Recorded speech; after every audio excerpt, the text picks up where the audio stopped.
The first step to getting what you want is knowing what you want. This is something that all too often gets overlooked, and all too often it's assumed that we already have this. How many motivational posters tell you things like, go after the one thing that makes you truly happy, or never give up on your dreams? That's all good and well if you've always wanted to open your own restaurant, or if you've always dreamed of having your own successful band.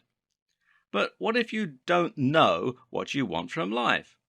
What if you have lots of different interests that are all pulling you in different directions?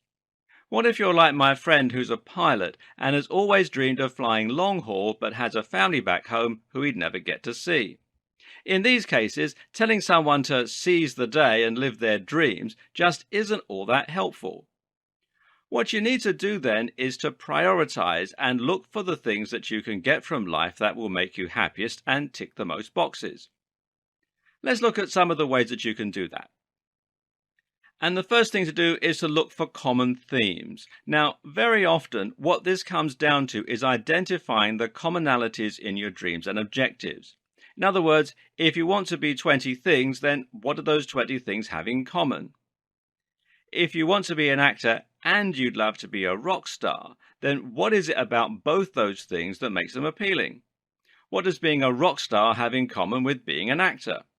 The most likely answer is that both put you in the public eye, both are a kind of performance, and both bring a fair amount of wealth.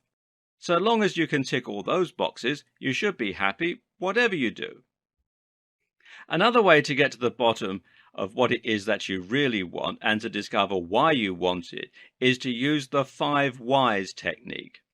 Here you ask yourself the question why 5 times in a row in order to dig deeper and deeper into your motivations. So, let's say you want to be a famous novelist. Why? Because you want to create something that you can be proud of. Why? Because you want to leave some kind of lasting mark. Why? Because you respect and admire creative individuals who've done the same. Why? Because they can make a living by entertaining using only their imagination and their writing skills. Why does that appeal? Because you love to be creative and to be acknowledged for that creativity. Okay, now we're getting somewhere. What you've learned is that perhaps it's not being a novelist specifically that appeals so much as being able to be creative and to get credit for that creativity. This opens up a huge selection of different potential career options. You could now be a comic writer. You could be an artist. You could work at a creative design agency. You can get what you want in a different way. Likewise, if you still dream of being an astronaut, then you might find that it's actually a sense of discovery and pioneering that appeals to you. Being a researcher can actually bring about this same buzz and excitement, even though you're sitting right down here on Earth. Ultimately, you're still being the first person to discover something exciting. Another way to find out what it is you really want is to look at your role models and to see what it is about them that you admire. What parts of their lives would you like to emulate? Again, what do they have in common? Another tip is to look back at what you wanted to be when you were younger. Sometimes this will have no bearing, we can change an awful lot in a few decades. But in other cases, you'll find that whatever it is that you wanted to be back then still has some kind of appeal for you. Back then, you likely dreamed of being something much more ambitious and less realistic because the cynicism of adulthood had yet to sink in. Does that same thing still excite you now, though? Once again, you can then start thinking about what it is about that thing that appeals to you and how you could realistically achieve the same end. For example, if you couldn't make it as a football player, perhaps you've got what it takes to be a coach. You're still involved in football, just in a different way. Of course, this can all still be tricky. Even once you start to uncover the root of what it is that drives you, you can still find yourself struggling to make a choice and to decide on one course of action. Another thing that can really help then is to simply think about what your objectives will actually mean in real terms. At the moment, we've been focusing somewhat on career paths, and we'll stick with that for the moment. The thing to recognize here, though, is that the career path you think might bring you the most satisfaction and sense of accomplishment may not be the one that actually leads to you being happy. Now, what do I mean by this?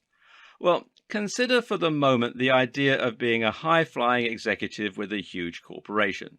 This is an idea that a lot of people find very appealing until they actually live that life.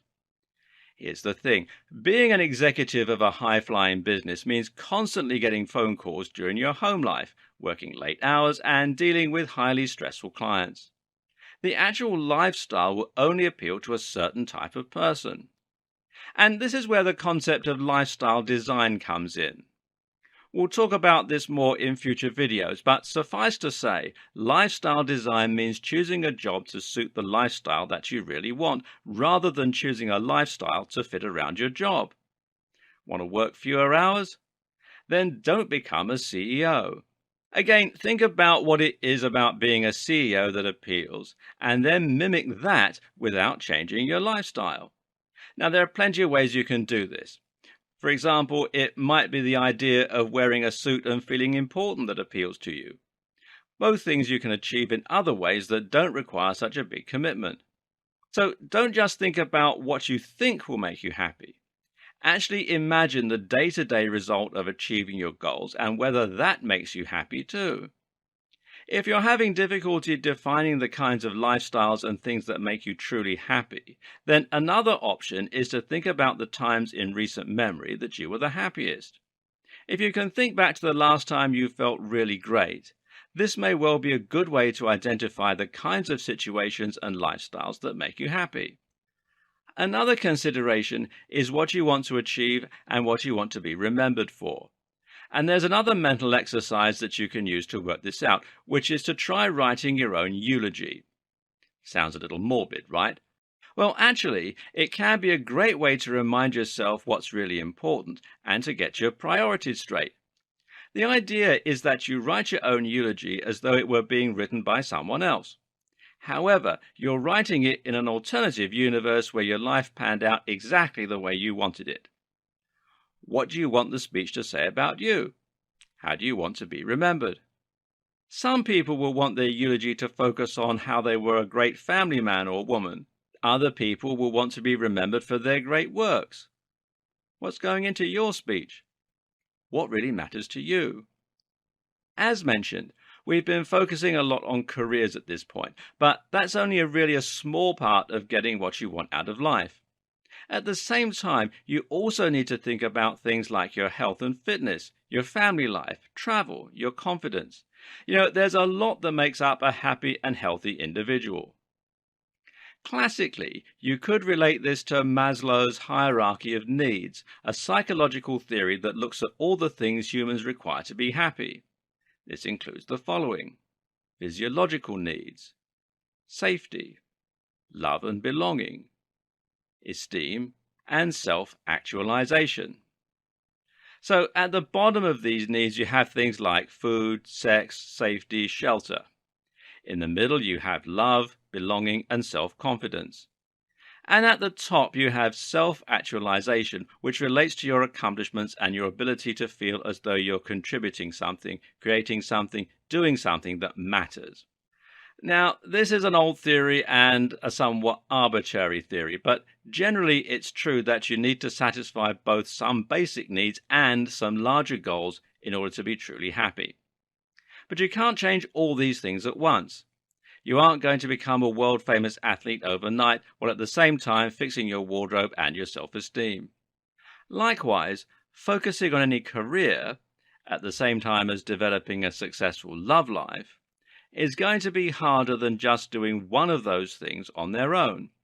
So in other words, the point is that you need to prioritize what you want out of life, and you need to focus on one aspect of your lifestyle to begin with. This means looking at what's most important, of course, but it also means looking at what will allow you to get the quick win. In other words, how can you very quickly start making a difference? As we'll see later on, this is very important.